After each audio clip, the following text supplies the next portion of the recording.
안녕하세요. 저는 딸 하나 잘 둔 덕에 호강받으며 사는 60대 여성입니다. 현재 정말 눈에 넣어도 안 아플 자식들과 함께 행복한 하루하루를 살고 있어요.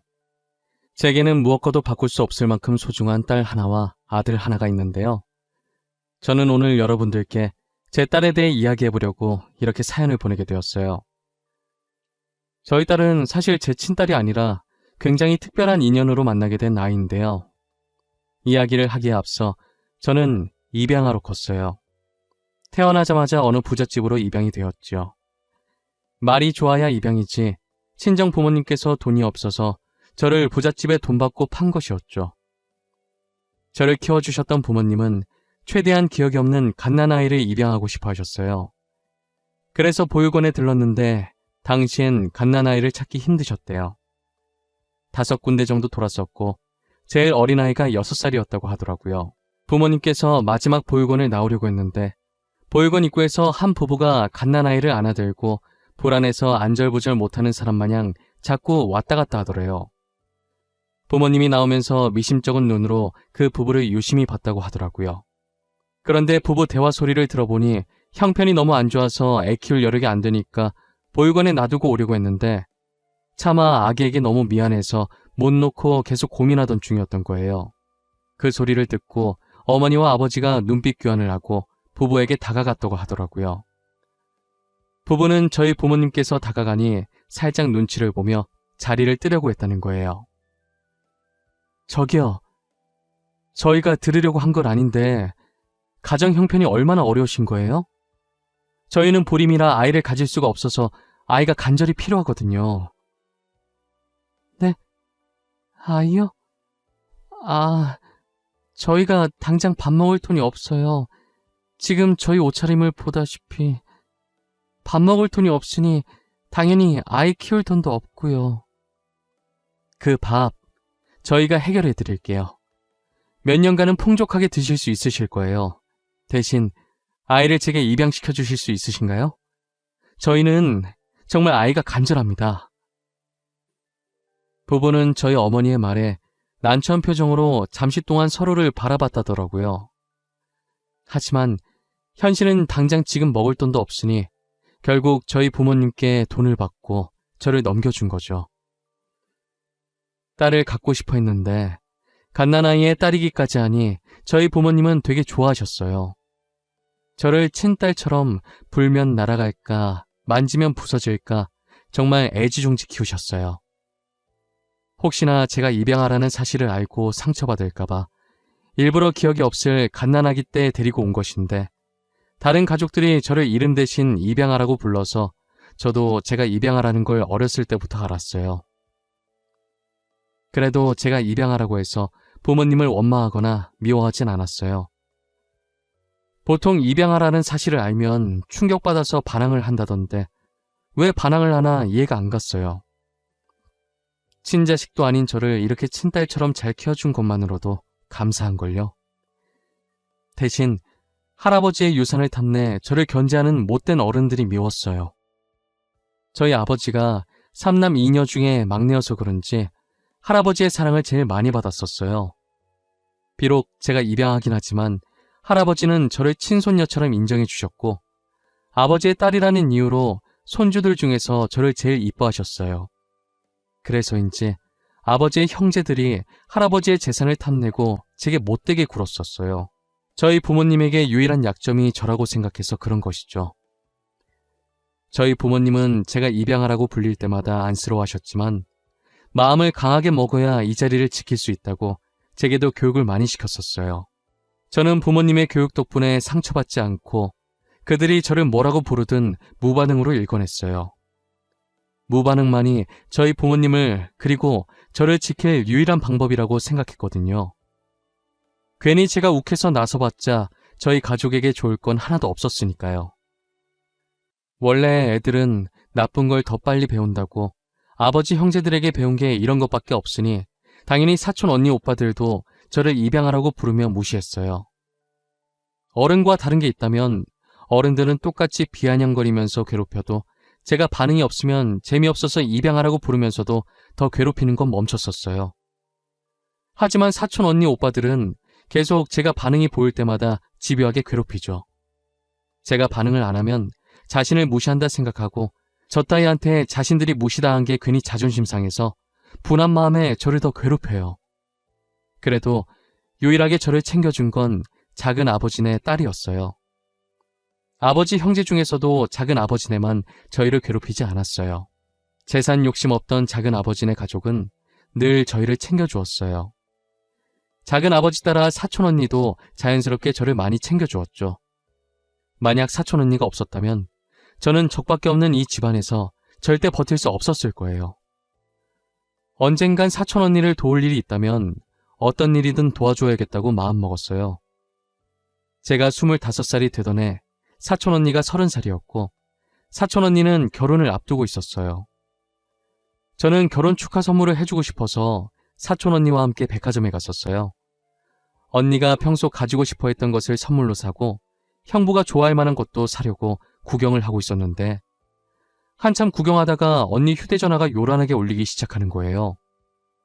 형부한테 걸려온 전화였고 언니는 웃으면서 밝은 목소리로 전화를 받았어요. 언니가 전화 받을 때와는 다른 표정을 하더니 폰을 떨어뜨리고 달려나가는 거예요.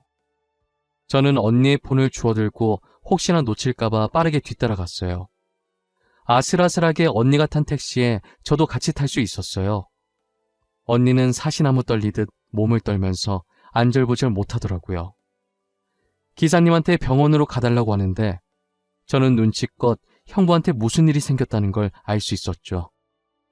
소정아, 우리 오빠가 사고 나서 지금 병원에 아무 일 없어야 돼, 진짜. 아무 일 없어야 돼. 내가 오빠 없이 어떻게 살아. 언니, 아무 일 없을 거야. 형부 괜찮으실 거야. 형부가 얼마나 강한 사람인데 언니도 알잖아. 분명 아무 일 없을 거야. 아직 확인도 안 했는데 벌써부터 걱정하지 말자, 응? 나 너무 무서워. 아까부터 자꾸 안 좋은 기분이 들어. 옷 쌀게. 아저씨, 저희가 지금 너무 급해서 그런데 조금만 빨리 가주세요. 부탁드릴게요. 죄송합니다. 병원에 도착하니 형부는 침대 위에 누워 미동도 없었고 흰천을 덮고 있었어요. 형부는 꽃을 사들고 언니를 만나러 오다 졸음운전 차량에 사고를 당하고 말았어요. 언니는 망연자실한 표정을 한 상태로 흰천으로 덮인 형부를 안으며 눈물을 흘렸어요. 오빠 뭐야? 일어나. 나 놀래키려고 일부러 장난치는 거지?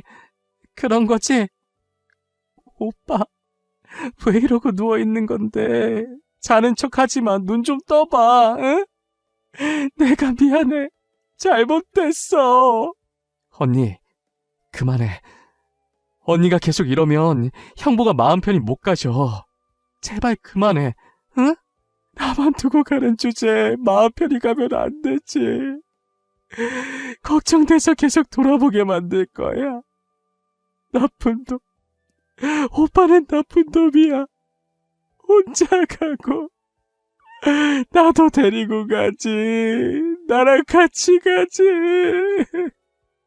사촌 언니는 형부 장례식 동안에도 나쁜 놈이라며 중얼거리면서 하염없이 눈물을 흘렸고 장례식을 마친 후엔 언제 슬펐냐는 듯 다시 예전 모습으로 돌아갔어요.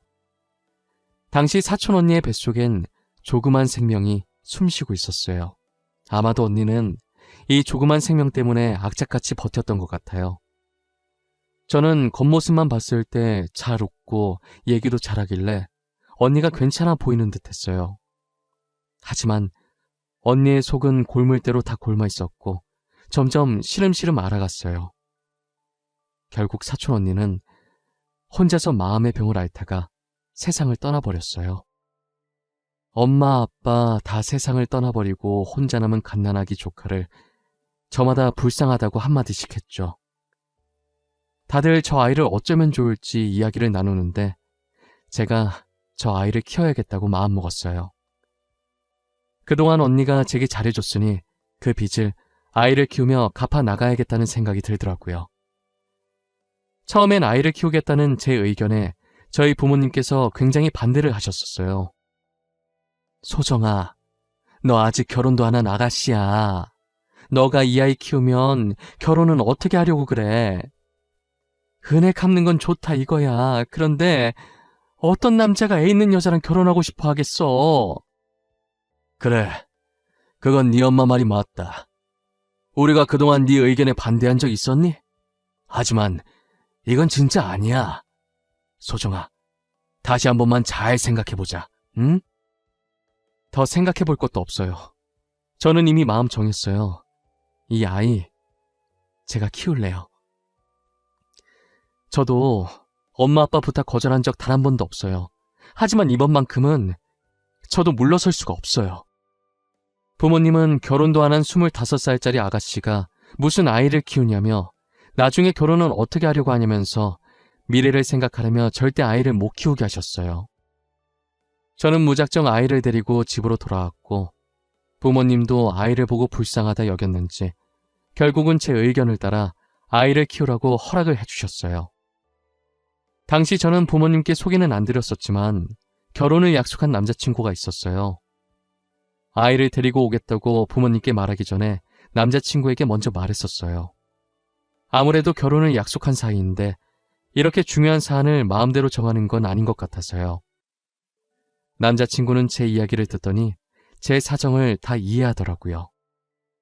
남자친구는 그렇다 치지만 문제는 남자친구의 부모님이었죠. 아무리 제 친딸이 아니지만 그래도 애 있는 며느리를 누가 좋아하시겠어요? 결혼 허락받으러 갔을 때 고민을 엄청 하다가 아이에 대해 이야기를 했어요. 평소 남자친구 부모님과 친했었지만 이 일은 친한 것과는 별개이잖아요. 그래서 어떤 반응을 보이실지 걱정했는데 남자친구 부모님도 딱한 사정을 듣더니 이해해 주시는 거예요. 남자친구 부모님은 정말 좋으신 분들이라 그분들을 보고 배운 남자친구도 좋은 사람이었어요. 결혼 후에도 조카를 친딸처럼 친손녀처럼 되게 잘 챙겨주시고 결혼 전에도 가끔 아이를 자신의 집에 데리고 오라고 하고 우스꽝스러운 표정도 지어주면서 아이랑 잘 놀아줬었어요. 남자친구도 남자친구 부모님도 너무 감사하게 저희 조카를 너무 이뻐해 주었어요. 좋은 분들 덕분에 저희의 결혼은 문제없이 진행을 하게 되었어요. 남편과 저는 조카를 배 아파 낳은 친딸이라 생각하고 10년 동안 정성껏 키웠었어요. 혹시나 친자식을 낳으면 알게 모르게 무의식 중에라도 차별하게 될까봐 자식을 안 낳으려고 했었어요. 사실 조카가 너무 이쁘고 제 딸이라 생각해서인지 굳이 아이 계획도 세우지 않았었는데 결혼한 지 10년 만에 갑작스레 아들을 임신하게 되었어요. 그리고 비록 늦게 아들을 낳았어도 이쁜 조카와 항상 차별 없이 동등하게 똑같이 키웠어요. 조카는 단 한 번도 반항을 하지 않았고 한 번씩 겪는 사춘기도 없었어요. 일찍부터 철이 들어서 저희 말도 잘 듣고 나이차 많이 나는 아들과도 잘 지냈어요. 아무래도 저희 부부가 맞벌이다 보니 저희 아들은 거의 조카가 키웠다고 보면 될 정도예요. 조카가 아들을 엄청 이뻐해주고 조카가 큰 누나 노릇 톡톡히 해주더군요. 공부에는 전혀 관심 없었던 조카가 중학생이 되고부터는 누가 시키지도 않았는데 스스로 공부를 열심히 하더라고요. 고등학생 때는 진짜 자는 시간 제외하고 밤낮 할 것 없이 모든 시간에 책상 앞에만 붙어 있었고 코피를 흘려도 대충 코에 휴지 넣어놓고 공부를 했어요. 정말 독하다 싶을 정도였죠. 그렇게 15년 동안 악착같이 공부하더니 심리학과 의사가 되더라고요. 의사 가운을 입은 조카의 모습을 보니 너무 뿌듯했고 잘 자라줘서 고마웠고 언젠간 떳떳하게 언니를 다시 만날 수 있겠다는 생각을 했어요. 언니 딸, 내가 이렇게 멋있게 키웠다며 의사 만들어 놨다면서요. 저는 조카 다 키웠으니 드디어 고생이 끝났다는 생각이 들었어요. 하지만 말썽 안 피우는 조카 대신 아들이 조카 목까지 반항도 크게 하고 제 속을 많이 썩였었어요. 이제 막 고등학생이 된 아들은 대체 어디서 구한 건지 가방 안에서 담배꽉이 나오더라고요. 저희 집엔 담배 피는 사람이 한 명도 없었거든요. 저희 부모님도 안 피시고 남편, 저, 그리고 딸까지 전부 비흡연자예요.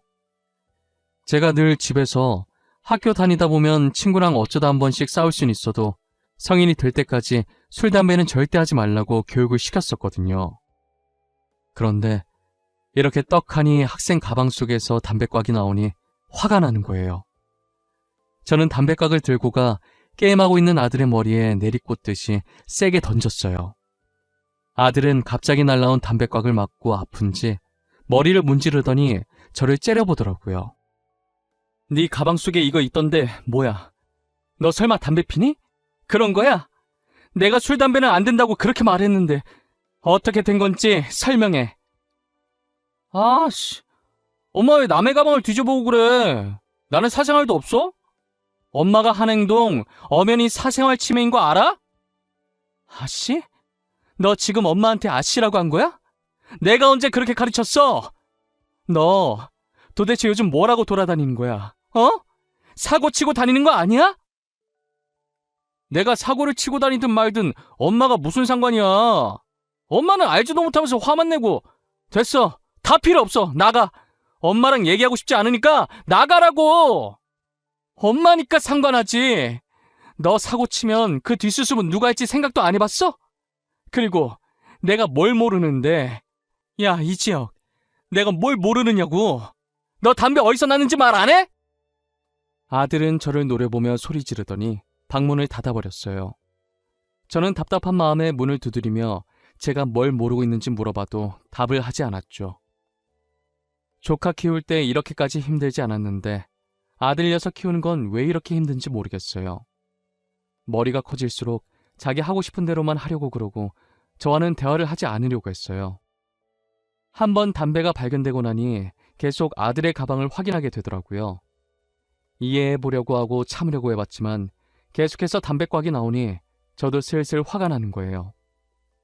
저는 아들과 차분하게 대화를 시도해보려고 했어요. 게임하고 있는 아들의 의자를 돌려 세우니 아들 얼굴에 멍자국이 있더라고요. 야, 이지혁. 너 담배도 모자라서 이젠 쌈박질도 하고 다녀? 얼굴은 그게 뭐야? 광대 쪽에 멍 있고 입술도 다 터지고 꼴이 이게 뭐냐고. 도대체 뭘 하면서 돌아다니는 거야? 엄마는 왜 항상 화부터 내? 무슨 일 있냐고 누가 괴롭히냐고 다정하게 물어볼 순 없는 거야? 보통 아들이 맞고 왔으면 누가 때렸냐고 하는 게 정상 아니냐고. 엄마는 왜 항상 내가 문제라는 듯 말해? 네가 이렇게 담배나 피고 다니니까 그렇지 내가 괜히 너한테 그래? 너 솔직하게 말해. 요즘 나쁜 애들이랑 어울려 다니고 그러는 거야? 어? 그런 거야? 그런 거 아니라고. 내가 피해자라고. 나 학교에서 왕따 당해. 그 담배도 내 거 아니고 걔네 거야. 걔네가 들고 있다가 부모님이나 선생님한테 들키면 안 된다고 맨날 내 가방에 숨긴단 말이야. 여지껏 꾹 닫고 있던 아들의 입에서 나온 말들은 다소 충격적이었어요. 가방에 담배꽉이 나오고 얼굴에 멍투성이일 때 질 나쁜 아이들과 어울려 놀기 시작한 줄만 알았는데 오히려 저희 아들이 왕따를 당한 피해자였어요. 저는 참을 수가 없어서 학교에 찾아가려고 했으나 그렇게 하면 더 보복당한다는 아들 말에 혹여나 아들이 정말 보복을 당할까봐 걱정돼서 그럴 수가 없었어요. 마땅히 말할 곳이 없어서 조카에게 이 사실을 털어놓았어요. 조카는 동생이 자신에게 그런 말 한 적이 단 한 번도 없었다고 놀라는 거예요. 아무래도 조카가 심리학과 의사가 되면서 아직 미성년자라 심리가 불안정한 아들이 걱정돼서 맨날 퇴근 후에 아들 방에 가서 상담을 해줬었거든요. 요즘 네 동생이 학교에서 왕따 당하고 있다더라. 엄마가 돼서 그런 것도 모르고 혼만 내고 어린 것들이 벌써부터 누군가를 괴롭히고 따돌리고 말이야. 내가 어떻게 해야 할지 모르겠어. 엄마, 지혁이가 왕따 당하고 있대? 자기가 자기 입으로?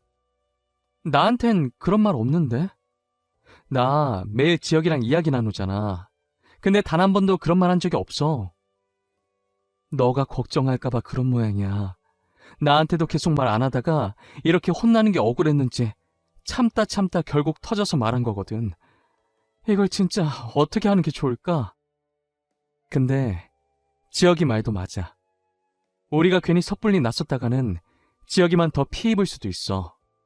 일단 확실한 증거를 잡고 걔네 강제 전학 보내든 징계를 받게 하든 하고 지혁이를 다른 곳에 전학 보내자. 어떻게 증거를 잡지? 우리가 계속 따라다니면서 증거를 수집할 순 없잖아. 녹음기를 사자. 조그마한 녹음기를 지혁이 교복 자켓 주머니에 넣는 거야. 그리고 지혁이가 끼고 있는 안경도 카메라 달린 안경으로 바꾸자. 그걸로 증거를 모으는 거지. 조카는 확실한 증거를 잡기 위한 대책을 말해줬고, 조카의 말대로 녹음기와 카메라가 달린 안경을 사서 녹음기는 아들 몰래 교복 자켓 주머니 안에 넣고 안경은 책상 위에 올려놨어요. 안경이 기존에 끼던 거랑 디자인이 비슷해서 아들은 아무 의심 없이 안경을 끼고 나가더라고요. 저는 하루 종일 일이 손에 잡히지 않았고 아들의 학교 시간만 손꼽아 기다리고 있었어요. 아들은 그날도 학교에서 안 좋은 일이 있었는지 자켓이며 교복이 흙투성이로 더럽혀져 돌아왔습니다. 저는 확실한 증거가 있을 거라 생각하고 아들이 씻으러 들어갔을 때 녹음기만 살짝 들고 나왔어요. 제 방문을 걸어 잠그고 떨리는 손으로 녹음기 재생 버튼을 눌렀어요. 저는 녹음기에서 나오는 음성을 듣고 충격을 받아 손으로 입을 틀어 막았어요. 야, 전에 학교 앞에서 너랑 떡볶이 먹던 여자 진짜 네 누나 맞냐? 나이 차이 꽤 있는 것 같던데? 누나가 아니라 엄마 아니야? 사고 쳐서 너 낳은 거 아니냐고. 그런 거 아니야. 우리 누나 맞아. 그리고 나를 괴롭히는 건 괜찮지만 우리 가족까지는 건들지 말았으면 좋겠어. 부탁할게. 야, 많이 컸네 우리 지혁이. 우리한테 눈도 제대로 못 보는 주제에 이제 부탁도 다 하고. 우리 가족까지는 건들지 말았으면 좋겠어. 부탁할게. 하, 진짜 골 때리네 얘. 우리가 뭘 했다고 그래. 우린 너네 가족 손끝 하나도 안 건드렸어. 누가 들으면 오해하겠다. 그치? 그러게. 우릴 왜 나쁜 사람들로 만드실까? 아직 정신을 제대로 못 차렸네. 덜 맞아서 그러나? 더 맞아야 정신을 차리려나? 왜? 계속 우리 심기를 건들고 그러실까? 어? 가족을 상대로 막말도 서슴없이 하고 저희 아들을 괴롭히는 말도 서슴지 않았어요. 조카와 아들을 희롱하더니 아들이 그만해달라고 하자 차마 들을 수 없는 소리들이 들리기 시작했어요. 절로 손이 떨리는 그 소리에 더 들을 수가 없었어요. 결국엔 몇 초도 듣지 못하고 녹음기를 꺼버렸어요. 아들이 이런 수모를 당하는지 몰랐다는 사실에 제 자신이 너무 한심하고 아들에게 대한 미안함과 가해 학생에 대한 분노로 온몸이 떨리고 눈물이 차올랐어요. 아들 잘 때 안경에 있던 카메라를 빼서 컴퓨터에 연결해보니 녹화가 잘 되었더라고요. 저는 이 파일들을 조카에게 넘겨주었고 조카는 아들에 대한 차트 정리를 시작했어요. 아들이 왕따 당한 걸 전부 차트에 다 적어두었죠. 그런데 아들은 혹시나 저희에게 피해가 갈까봐 불안에 떨고 있더라고요. 아들 말에 의하면 가해 학생들의 집안이 되게 잘 사는 집안인 거예요. 저는 조카를 키우면서 부모님의 도움을 받지 않고자 가끔 연락만 하고 직접 왕래는 잘하지 않았어요. 저희 아들을 위해서 정말 오랜만에 부모님에게 연락해서 도움을 요청했어요. 엄마, 죄송한데 제가 부탁이 있어서 연락을 드렸어요. 저희 아들 일로 부모님의 도움이 필요해요. 한 번만 제 부탁 들어주시면 안 될까요? 이번에 잘 해결되면 절대 부탁 같은 거 하는 일 없을 거예요. 딸 부탁인데 엄마가 당연히 들어줘야지. 나는 오히려 딸이 부탁해줘서 고마운데? 우리가 지영이 키우는 거 반대했었다고 매정하게 그렇게 발길을 끊는 법이 어디 있어? 그런 거 아니에요. 제가 키우기로 했으니까 책임감 가지고 싶어서 그랬던 거예요. 나도 알아. 장난 한번 쳐본 거야. 도대체 어떤 일이길래 우리 딸이 부탁을 다 할까? 아들이면 지혁이? 우리 지혁이한테 무슨 일이라도 생겼어? 사실 저희 아들이 학교에서 왕따를 당하고 있는데 가해자들 집안이 좋아서 오히려 자기가 반항했다가 더 보복당할까봐 아무것도 못하고 있더라고요. 너네 아빠가 들으면 간만에 재밌어 하겠네. 안 그래도 요즘 삶이 무료하다던데. 엄마가 아빠한테 말해놓을게. 무슨 말인지 대충 눈치챘어. 학교 갈 날짜만 문자로 보내줘. 저희 어머니는 눈치가 빠르셔서 제가 본론을 말하지도 않았는데도 다 알아차리시더라고요. 어떻게 하라는 말도 안 했는데 알아서 다 하겠다며 날짜만 문자로 보내달라고 하고 쿨하게 끊으셨어요. 간만에 재미난 일이 생겼다며 좋아하시는데 못 말리겠더라고요. 제가 앞에 말했듯이 저희 집안이 부자라고 했었잖아요. 그래서 재산 때문에 어른들이 저를 입양하라 부르고 괴롭혔다고요. 저희 집안이 웬만한 기업들과는 거의 다 손을 잡고 있어서 상대가 잘 사는 집안이라고 해봤자 다 거기서 거기고 대부분 저희 집안이 투자금을 쥐어준 집안일 거예요. 저희 집안은 가족끼리만 돈 가지고 싸움을 벌이지 밖에서는 부자라고 티를 잘 내지 않아요. 예전에 티냈다가 돈 노리고 접근하는 사람들이 많아서 계속 당하다 보니 티를 안 내게 됐어요. 저희 아버지도 돈 자랑하거나 집안 자랑하는 것을 별로 안 좋아하시는데 이렇게 상대가 먼저 집안 좋다고 시비를 걸어온다면 말이 달라졌죠. 엄마한테 학교에 갈 날짜를 찍어 보내줬더니 그날 학교에 오신 부모님 패션을 보고 역시나 그럴 줄 알았다는 듯이 고개를 저었어요. 명품은 기본이고 브랜드별로 최고로 비싸고 전 세계에 몇 개 없는 한정판 차도 새로 뽑으셨더라고요. 고개를 빳빳하게 들고 입꼬리를 한쪽만 올리고 웃으면서 들어오시는데 어찌나 웃긴지 몰라요. 뒤늦게 온 가해자 학부모들도 꽤나 빼입고 아들들과 함께 당당하게 등장을 했는데 처음엔 기세등등하게 콧대 세우고 등장했다가 저희 부모님을 보고는 기가 점점 죽더라고요. 그러더니 전 세계에 5개밖에 없는 한정판 아니냐고 수군거리다가 제가 헛기침을 하니 자기들도 헛기침하면서 아무 말도 안 한 척 시치미를 뗐어요. 이렇게 시간 개념이 없어서야 원. 가해자 주제 시간까지 안 지키면 어쩌자는 거야? 자기네들만 바빠? 우리도 바쁜 사람들이야. 이러니 애들이 보고 배우는 게 없는 거야. 어머, 누가 가해자라는 거예요? 지금 저희 아들이 가해자라는 말이에요? 저희 아들이 왜 가해자예요? 길거리 꽃도 소중하게 여기는 아이예요. 길거리 꽃도 소중하게 여기는 애가 우리 손자는 왜 그렇게 밟았대? 얼마나 무자비하게 밟던지 차마 내 두 눈 뜨고 볼 수가 없던데. 어머니는 가해자 학부모들을 살짝 째려본 후 녹음본이 든 USB를 담임 선생님께 건넸어요. 선생님이 컴퓨터에 연결해서 영상을 재생시켰고 스피커를 통해 아들이 맞는 소리와 가해 학생들이 저희 아들에게 희롱하는 목소리들이 흘러나왔어요. 그리고 조카가 조용히 가방에서 저희 아들 심리 상담했던 차트를 꺼내서 선생님께 건넸어요.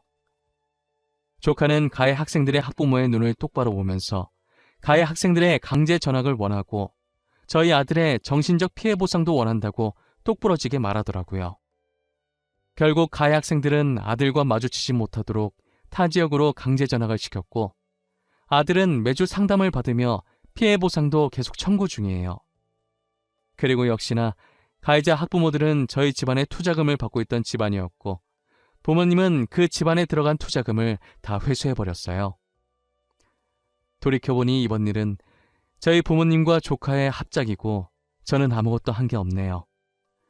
저는 학교에서 나오면서 부모님과 조카에게 진심으로 고맙다고 했어요. 부모님은 조부모로서 할 일을 한 거라고 하시면서 쿨하게 돌아서시더라고요. 조카는 제 손을 꼭 잡고 잘 끝나서 다행이라며 눈물을 글썽거렸어요. 저는 집으로 돌아오는 길에 조카와 아들 손을 꼭 잡고 이런저런 이야기를 참 많이 했어요.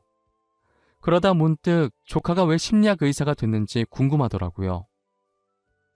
딸, 근데 전부터 궁금했는데 갑자기 왜 심리학 의사가 된 거야? 너 원래 작곡가가 꿈이라면서 작곡학원 알아보고 그랬었잖아. 엄마 때문에 마음고생 많았던 우리 엄마 생각나서 그랬어. 지금 내 옆에 있는 우리 엄마 말고 돌아가신 엄마 말이야. 너 그거 어떻게 알았어? 언제부터 알았던 거야? 나 말한 적 없는 것 같은데. 조카는 자신이 친딸이 아니라 입양아였다는 사실을 다 알고 있는 거예요. 알고 보니 중학생 때 뭐 가지러 안방에 들어왔다가 우연히 화장대 서랍에 있던 제 다이어리를 보고 저희가 친부모가 아니라는 사실을 알게 되었다고 하더라고요.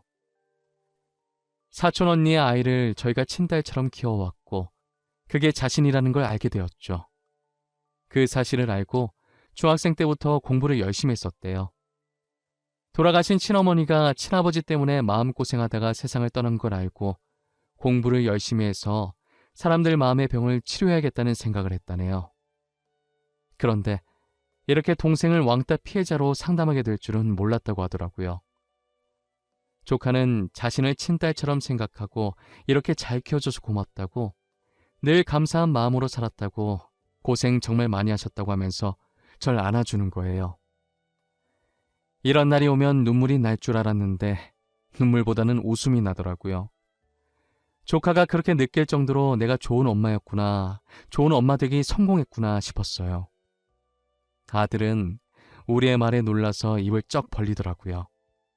누나가 자기 친누나가 아니었냐고 하면서요. 저는 고등학생이 된 아들이 충격받아서 누나라고 안 부르면 어쩌나 했는데 자긴 누나가 너무 좋다면서 계속 친누나 해달라고 우는 거예요. 조카는 아들 눈물을 닦아주면서 누나 계속 할 거니까 울지 말라며 달래줬어요. 영원히 저희 부부의 딸이고 저희 아들의 누나임은 변하지 않다고 하면서요. 지금도 여전히 저를 엄마라고 부르며 친모녀처럼 잘 지내고 있어요. 저희 아들도 한 번 누나는 영원히 누나라며 예전이나 지금이나 조카랑 사이좋게 잘 지내요. 다른 학교로 전학 가서 적응도 잘하고 있고요. 저는 더도 말고 덜도 말고 딱 지금만큼만 저희 가족이 행복했으면 좋겠어요. 저의 이야기는 여기까지입니다. 입양하라고 해서 다른 사람과 다른 건 아무것도 없습니다. 전 배 아파 낳았든 마음으로 낳았든 다 같은 자식이라고 생각해요. 여러분들도 입양하라고 해서 친부모한테 버림받았다고 불쌍하다는 생각을 하지 않았으면 좋겠어요.